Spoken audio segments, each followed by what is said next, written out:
अस्सलाम वालेकुम। मेरा नाम डॉक्टर तनवीर है। I am a physiotherapist, graduate of Dow University of Health Sciences, done my masters from Liaquat National Hospital. और मैं पिछले 5 साल से आईएसएम हॉस्पिटल के अंदर एज अ सीनियर फिजियोथेरेपिस्ट काम कर रहा हूँ।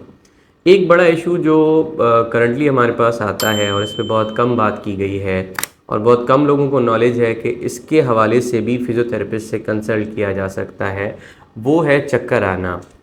अब उसको मैं पहले थोड़ा सा डिफरेंशिएट कर देता हूँ कि किस तरह से अगर चक्कर आपको आते हैं तो फिजियोथेरेपिस्ट के पास आना चाहिए। नंबर वन, चक्कर आने की एक सबसे बड़ी वजह हो सकती है ग्लूकोज लेवल का डाउन होना और दूसरी वजह हो सकती है ब्लड प्रेशर का डाउन होना।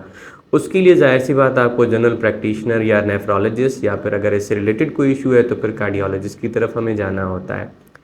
अगर आपको चक्कर आते हैं पोजीशन को चेंज करने से, यानी आप सीधे लेटे थे और आपने करवट बदली और उसकी वजह से आपको चक्कर आ गए, आप करवट पे लेटे थे और आप सीधे लेटे, वहीं लेटे लेटे आपको चक्कर आ गए, या आप चल रहे थे और आप बैठने लगे और फिर आपको चक्कर आ गए, तो ऐसी कंडीशन के अंदर आपको सबसे पहले ईएनटी सर्जन से रब्ता करना चाहिए और उसके बाद आपको फिजियोथेरेपिस्ट से रब्ता करना चाहिए। अगर ईएनटी सर्जन आपको ये चीज़ क्लियर कर देता है कि कान में किसी किस्म का इन्फेक्शन या ट्यूमर नहीं है, तो आपको उसके बाद फ़ौरन से किसी फिजियोथेरेपिस्ट को दिखाना चाहिए। फिजियोथेरेपिस्ट की कंसल्टेशन इसके अंदर लाजमी है। होता क्या है मैं आपको थोड़ा सा बताऊं, हमारे कान के अंदर कैनाल्स होते हैं, उस कैनाल के अंदर फ्लूइड होता है जो हमारी पोजीशन चेंज करने से वो भी चेंज होता है। हम ऊपर देखते हैं वो भी ऊपर जाता है, हम साइड देखते हैं वो भी साइड की तरफ जाता है। तो हमारी पोजीशन को वो डिटेक्ट करता है। हमारा ब्रेन के अंदर वो रिसेप्टर्स होते हैं जो पोजीशन को डिटेक्ट करते हैं।